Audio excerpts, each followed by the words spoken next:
Hey, Genki Call here with your Soulforge offerings for the week of February 28th, 2022. In the Soulforge, we've got some things. We have Hydra, which I would not recommend spending 800 diamonds on. It's gimmicky.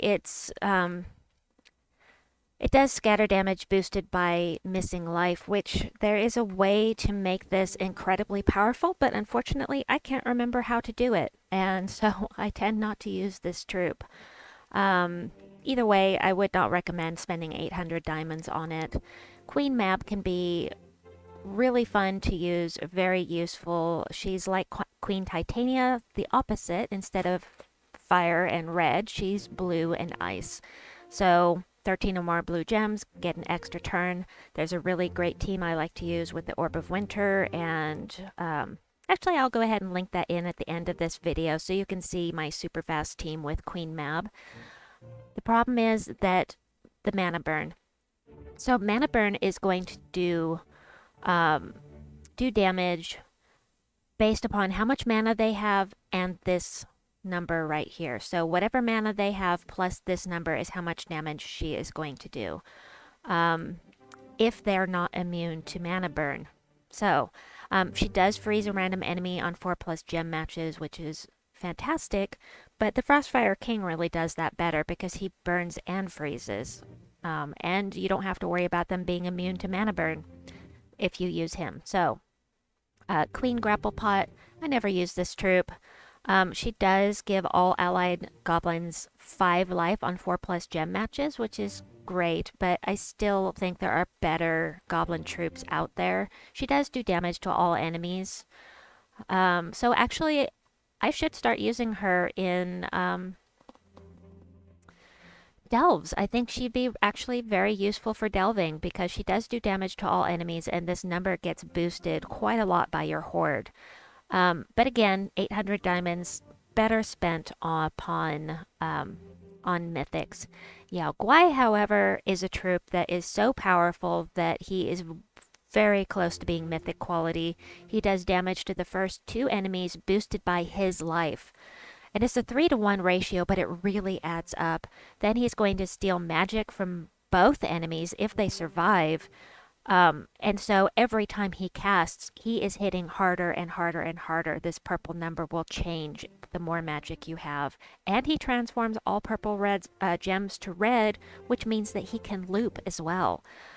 Also, he steals 3 life from the first enemy when matching red gems. There are very few legendaries that I would recommend crafting. But if you have a team and you really want to use Yao Guai, he's an awfully good troop. So this is one of the few that I would say would be worth the 800 diamonds. However, you know, if you're saving for a mythic, 800 diamonds goes a long way. As far as the mythics that we have here in the Soulforge this week, we have Scotty. The main thing about Scotty is the Ice Storm. She's the only troop that creates an Ice Storm at the start of every turn, so that's more blue gems falling than any other gems, and that is her main gimmick. Besides that, she freezes and mana burns the first 2 enemies, knocks, changes up the order, and summons Queen Mab, who is, at the end of the day, more useful than she is, because she will hit, Queen Mab will hit every enemy with the mana burn. So the basic premise of Scotty is this snowstorm. That is what makes her useful. Not worth 4,000 diamonds in my opinion. Obsidius, on the other hand, is a well-loved troop, and he is well-loved by the community for this stun. Stun all enemies on 4+ gem matches, so that is going to hit every one of them at the same time. And basically, when you get stunned, you lose all of these traits. So you have Queen Beatrix on the opposing team. You get her stunned. She can't cleanse your team anymore if she gets stunned because she loses these traits. So that is what makes Obsidius so very useful. He also does heavy splash damage. So say there's a troop in the middle here. He will hit for full damage on this one.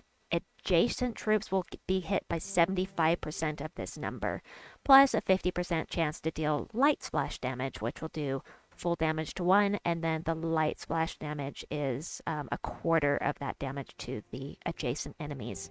They have to be touching for splash damage. There can't be a gap between them. But Obsidius, until Elementalist came out, was one of the most sought after mythics in the game for that stun. Amarok. Amarok can be really good.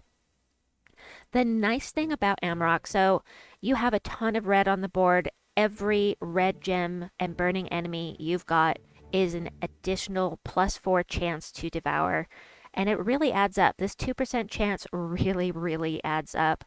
And so, and if you manage to kill the enemy or devour them, he creates 9 red gems, which will help him to loop. And here is what makes him very useful. Usually when you're running a devour troop, you need to have something with you that will curse and or stun the enemy, because some enemies are immune to devour.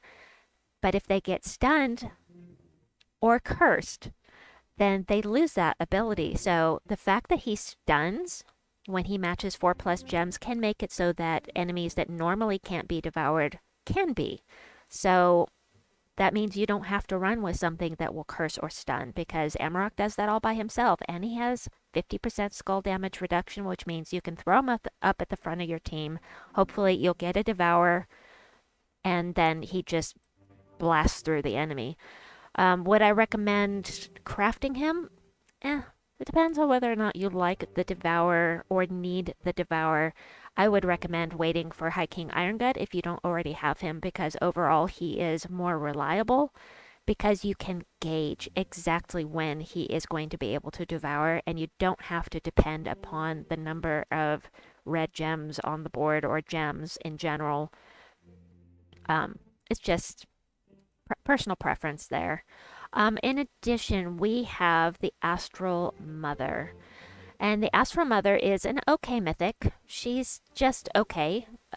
She removes all gems of chosen color. The only thing that's going to do is deny your enemies that particular color and boost her spell. You will get no mana out of it, but it will boost her scatter damage, which unfortunately isn't that strong. Boosted by the gems removed, as I said. It's a ×5 ratio, and it seems like that would be really powerful, but at the end of the day, even though it's true scatter damage, it just doesn't add up that well.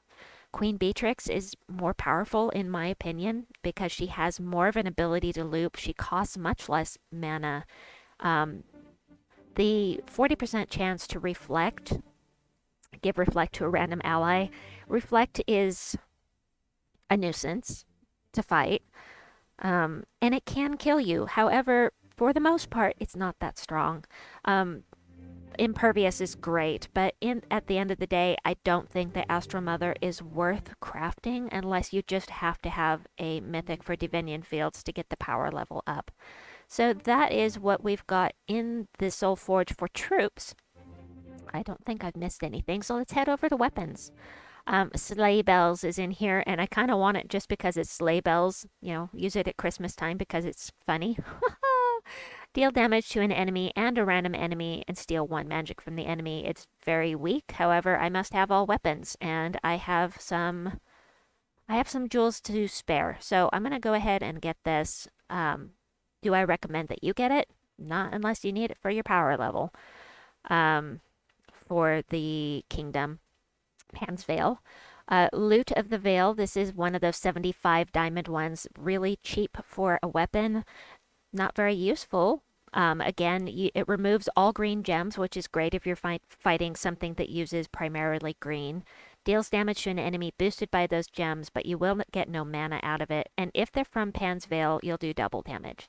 So again, I'm going to get this because must have all weapons. And then we will, scroll down here, and I'll show you what else we've got here that's actually worth crafting. So the Radiant Jewel is one of those Pan's Vale specific weapons. Deal damage to an enemy boosted by Pan's Vale allies, then create a mix of 6 green and yellow gems for each Pan's Vale ally. This can be super useful. There are plenty of troops that use green and yellow in Pan's Vale.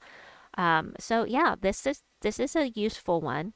If you're gonna spend 300 diamonds on something here, I would recommend one of these three that you see here. We've got the Radiant Jewel. The Glaive of Many Goats is very, very good. This is not Pan's Veil specific. This is for any wild folk ally, including, by the way, Queen Beatrix. It creates a mix of 6 green and yellow gems for each wild folk ally, and so it's not Pan's Veil specific. Overall, the Glaive of Many Goats, I think, is a better weapon, more useful than the Pan's Veil specific one. The thing is that they use different colors. So this one is red and purple, and this one is red and brown. So generally speaking, I'd say the Glaive of Many Goats is going to be more useful, but that is up to your personal preference. And then Yasmin's Pride eliminates all enemy from an eliminate all armor from one enemy, give all allies life boosted by the armor eliminated. This can be super powerful in the right team. I haven't actually used it because I have a different play style, but this is a super useful weapon. It's kind of like Mang, or it's the same kind of premise as Mang. No, Earth's Fury. It's the same premise as Earth's Fury that removes all armor from an enemy and then gives all allies armor. No, wait, attack boosted by the armor eliminated. This is different. Instead, it's boosting life instead of instead of attack. I'm so sorry. I'm still very tired. Anyway, so it's a good weapon. These ones that strip armor and give the whole team a buff are always very nice. And besides that, I don't... Oh, yes, there's more. There's more. I forgot. Okay, the Doomed Rod. I do not personally recommend many doomed weapons except for the ones that create doom skulls, and this is not one of those. Generally speaking, the doomed weapons can be weak unless you've got the Doom Skull ones or the books. The books also are amazing for Guild Wars defense and will definitely hand you your rear end if you fight them at times. This is not one of those, though, so I would not recommend this one personally, but I could be wrong. I freely admit that. But personally, I am not going to craft it. I already have it. Oh, I got it during a tower event, so that's how come I have it. And lastly, right? Yes, lastly, we have the Prism Staff. Choose a color, remove all gems of that color, no mana gain at all. Deal scatter damage boosted by the gems removed. This is really weak. However, you can deny your enemy a color, and it self-enchants. You can see right here that it self-enchants. So anyway, that is it for the Soulforge. Sorry for the delay. I hope that you've enjoyed this video. Please like and subscribe, and we'll see you soon. Bye-bye!